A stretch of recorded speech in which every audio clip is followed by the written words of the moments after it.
My son Simon, he is 16, moved out of the room he used to share with his little brother and got his own room a few months back. Ever since, he's been complaining about his mom barging in without knocking and interrupting his sleep and studying. Sometimes when he's changing.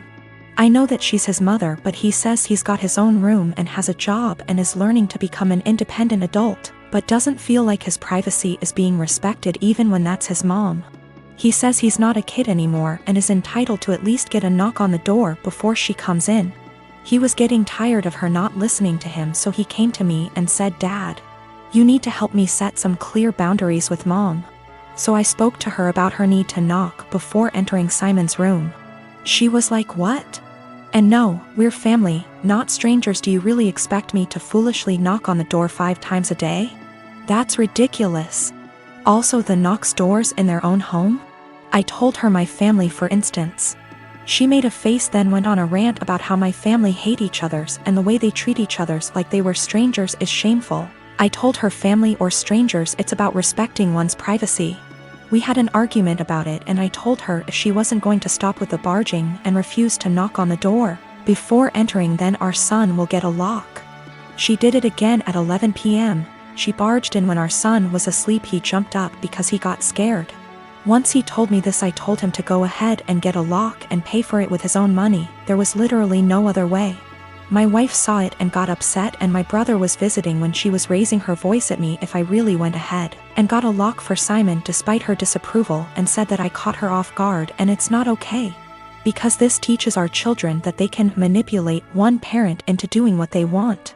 I told her that Simon got the lock, not me, and I already warned her about the possibility of him getting a lock, because he was getting tired of her boundary crossing.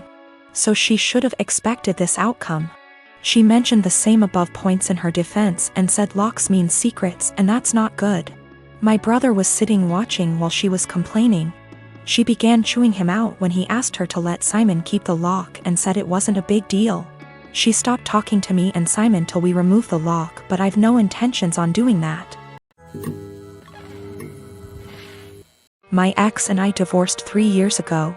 She was cheating, but at this point I don't care about the relationship anymore.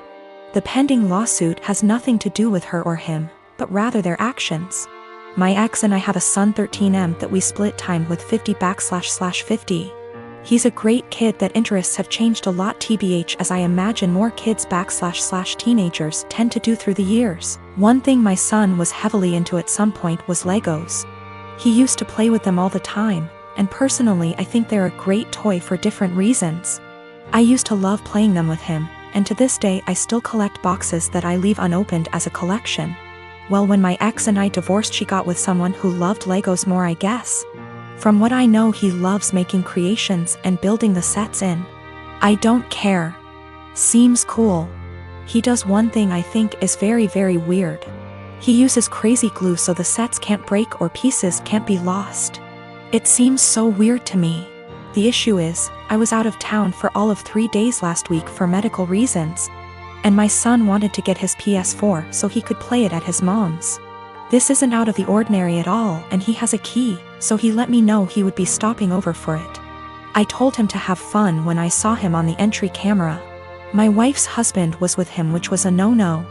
I told him via speaker to not go in and to wait on the porch.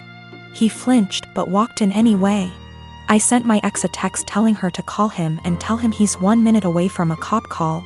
He left my home with a bag in hand, which I didn't think much of because my son had his games too.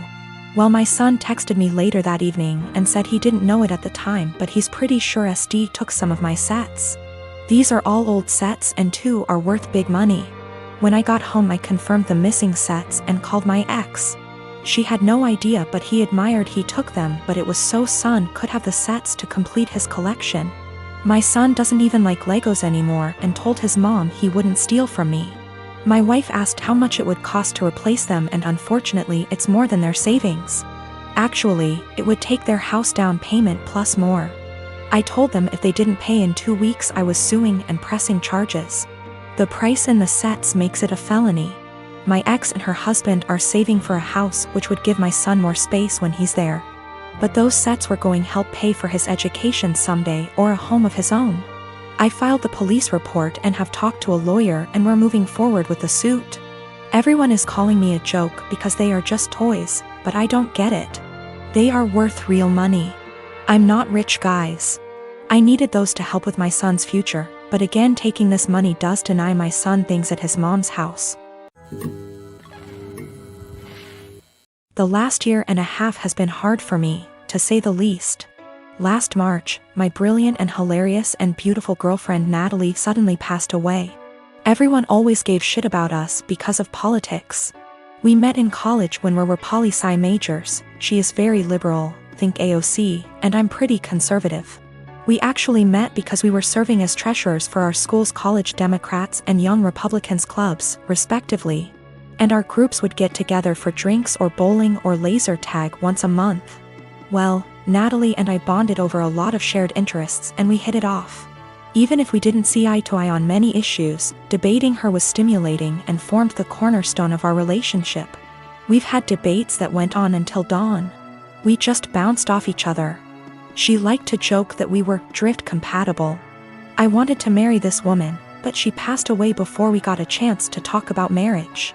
I'm in therapy and I'm working through not having her in my life anymore, but it's been rough. Then Rona happened and I got laid off, so I had to move back in with my parents and figure out what I am supposed to do now. My parents mean well, but they got married really young and are more conservative and religious than me.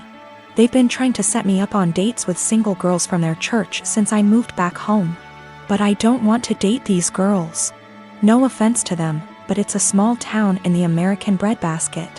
They don't share the same interests as me, and it feels like their only goal in life is to be a good Christian wife and produce a lot of babies. Trying to talk to them about current events is excruciating for me. The girls my parents tried to set me up with take everything they read on Facebook or hear from Fox News for face value. It makes me miss Natalie and our debates more. My parents mean well. I know they want me to find a nice girl and settle down with her, but not like this. They are nothing like Natalie and never will be. I miss her, even if my folks didn't like her ideas. But when I told them the other night that I wanted them to stop setting me up on dates with these girls, they freaked out and told me that I needed to consider settling down since I just turned 30. They're good girls from great families, I know that, and my parents like them more than they liked Natalie, but she was my one and only. I don't think it's fair for anyone when I still love her. They are even more angry at me because I told them that I just don't see myself getting married anytime soon. But like I said, Natalie was my soulmate and I just can't see myself being with anyone else but her. Yet, they are insisting that I need to find a woman and settle down and give them grandchildren. We were seriously close to talking about marriage. But around the time she died, it was more like how funny it would be if the bridal party wore blue and the groomsmen wore red because the bride is a Democrat, and the groom is a Republican / Romeo and Juliet deal. I wish we got to do that. Natalie thought it was hilarious. My wife and I have been together for 5 years, married for 4. She had a bad marriage before me and had a child. I had no problem stepping up to the plate to help her raise her child. The father wants nothing to do with my wife or his kid. To the point, I had 2 friends that I've had since I was 16. They were both female and I had dated one of them for 4 years, but we split up agreeing that we made better friends than an actual couple. This never happens in real life apparently. She's always been my go for advice, and I made our friendship 100% transparent for my wife when we first met, and never did anything. Out of habit, my friend and I still said we loved each other, but more of a platonic love. We both loved our current partners and never wanted anything between each other. However, after a few years this took a toll on my wife and she asked me to stop telling her that I loved her. So I explained this to my friend and she said she understood and would have no problem doing so. Another month or so I still have 100% transparency with my wife as to make her feel comfortable. I got deployed and my friend had just had her baby and asked me if I wanted to FaceTime to see her. I said yes, naturally happy for her and her husband. After a nice chat and meeting her new son, I got a call from my wife a few days later asking if I had talked to her KN FaceTime. I told her that I had and why, also telling her what we had discussed. My wife then didn't talk to me the rest of my deployment. When I got home I explained that I was sorry it hurt her feelings and wanted to make things better. She told me to never talk to her again. I tried to explain that it was just a friendship and that neither of us wanted a relationship. My wife took it upon herself to call her and tell her that if she didn't stop talking to me forever, that she would tell my friend's husband that we were having an affair. She did not tell me any of this. I quickly noticed she had blocked me on everything, including my number. I had no idea what happened, so I confronted my wife and she told me that she was certain I was cheating on her and that my friend and I were having an affair. She then told me that she had called her and only asked her to not talk to me anymore. I was slightly upset but stood by her decision and held no grudge. I feel like this event led to the breakdown of everything. She started to have no trust in anything I did, constantly going through my phone, and she would constantly lock her phone or lock herself in the bathroom talking to someone on the phone. She started blaming her job for her unhappiness. I told her that I could pull extra hours at work if she wanted to quit to find a new one. She quickly quit her job and made no attempt to find work again. I was enlisted at the time. She said she hated that I was gone all the time, so I offered to go reserves to be with her more.